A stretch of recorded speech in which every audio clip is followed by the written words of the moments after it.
गजाननं भूतगणादिसेवितं कपितजम्बोफलसारभक्षणम् उमासुतं शोकविनाशकारिकं नमामि विघ्नेश्वरपादपङ्कजं। श्री गणेशाय नमः। ओम नमः शिवाय।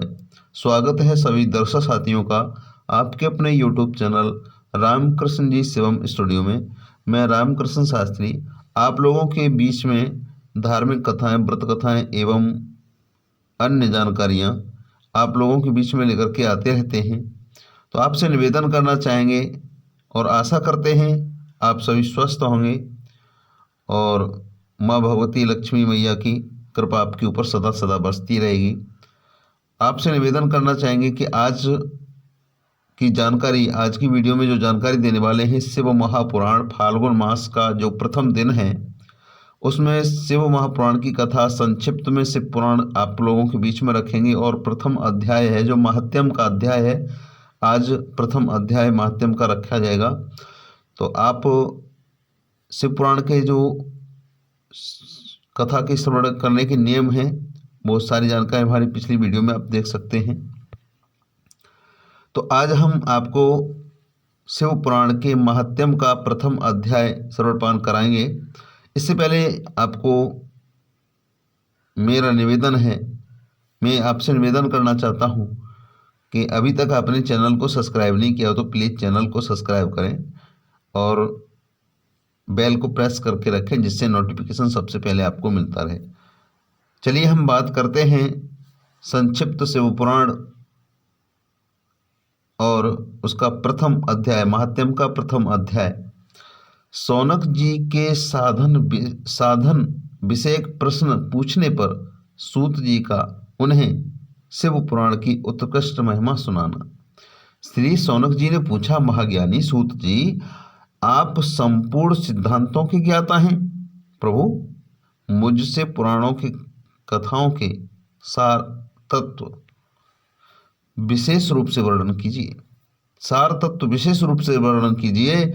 ज्ञान और वैराग्य सहित भक्ति से प्राप्त होने वाले विवेक की वृद्धि कैसे होती है तथा साधु पुरुष किस प्रकार अपने काम, क्रोध आदि मानसिक विकारों का निवारण करते हैं। इस घोर कलिकाल में जीव प्राय आसुर स्वभाव के हो गए हैं। उस जीव समुदाय को शुद्ध यानी देवी संपत्ति से युक्त बनाने के लिए सर्वश्रेष्ठ उपाय क्या है? आप इस समय मुझे ऐसा कोई शाश्वत साधन बताइए जो कल्याणकारी वस्तुओं में सबसे उत्कृष्ट एवं परम मंगलकारी तथा पवित्र करने वाले उपायों में से सबसे उत्तम पवित्रकारी उपाय हो। तात वह साधन ऐसा हो जिसके अनुष्ठान से शीघ्र ही अंतःकरण की विशेष शुद्धि हो जाए और उससे निर्मल चित्त वाले पुरुष को सदा के लिए शिव की प्राप्ति हो जाए। अब सूत जी कहने लगे, मुनि श्रेष्ठ सौनक, तुम धन्य हो क्योंकि तुम्हारे हृदय में पुराण कथा सुनने का विशेष प्रेम एवं लालसा है।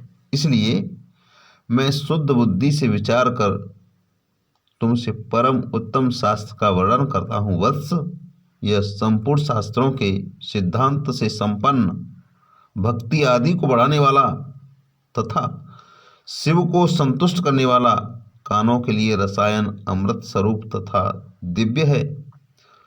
तुम इसे श्रवण करो मुनि। वह परम उत्तम शास्त्र है शिव पुराण, जिसका पूर्व काल में भगवान शिव ने ही प्रवचन किया था।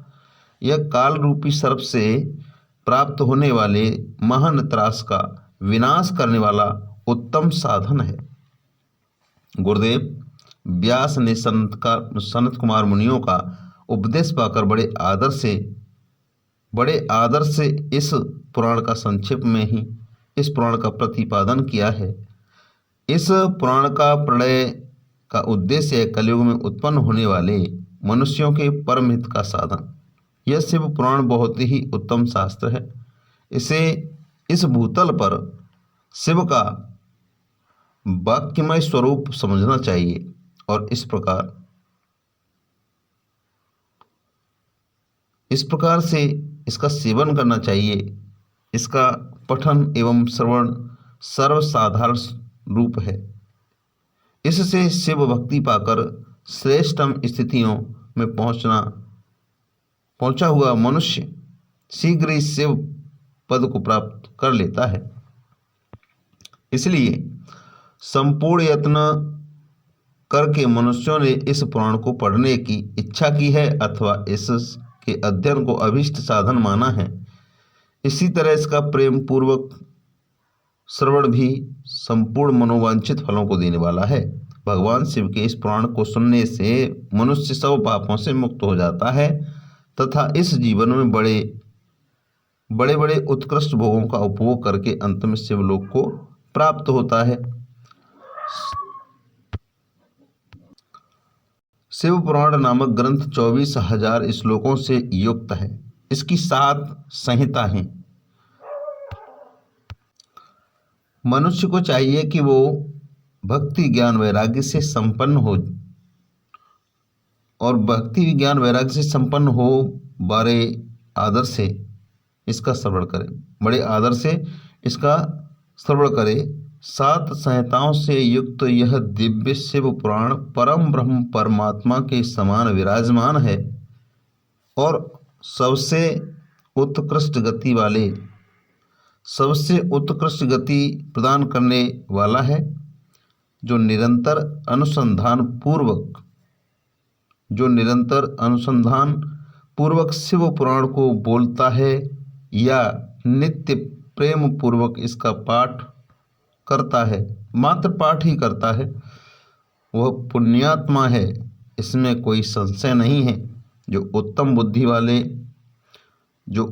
बुद्धि वाले पुरुष अंत काल में भक्ति पूर्वक इस पुराण को सुनता है, जो इस पुराण को सुनता है उस पर अत्यंत प्रसन्न हुए भगवान महेश्वर उसे अपना पद यानी अपना धाम प्रदान करते हैं।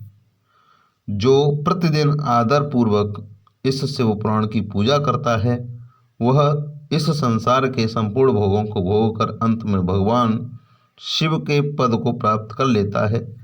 जो प्रतिदिन आलस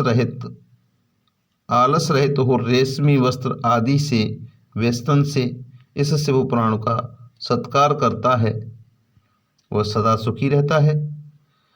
यह शिव पुराण निर्मल तथा भगवान का सर्वस्व है। जो यह लोक और परलोक में भी सुख चाहता है, जो इस लोक में और उस परलोक में भी सुख चाहता हो, उसे आदर के साथ प्रयत्न पूर्वक इसका सेवन करना चाहिए। यह निर्मल एवं उत्तम शिव पुराण धर्म अर्थ काम और मोक्ष रूपी 4 पुरुषार्थों को देने वाला है। अतः सदा इसका प्रेम पूर्वक श्रवण एवं इसका विशेष पाठ करना चाहिए। तो इस तरीके से आप इसका श्रवण करेंगे, बहुत ही उत्तम फल देने वाला है। आज का जो महात्म्य का अध्याय है, प्रथम अध्याय यही समाप्त होता है। मिलते हैं नेक्स्ट अध्याय में महात्म्य के, शिव पुराण के महात्म्य के दूसरे अध्याय में कल। तब तक के लिए जय श्री भोले की, जय शंकर की। ओम नमः शिवाय।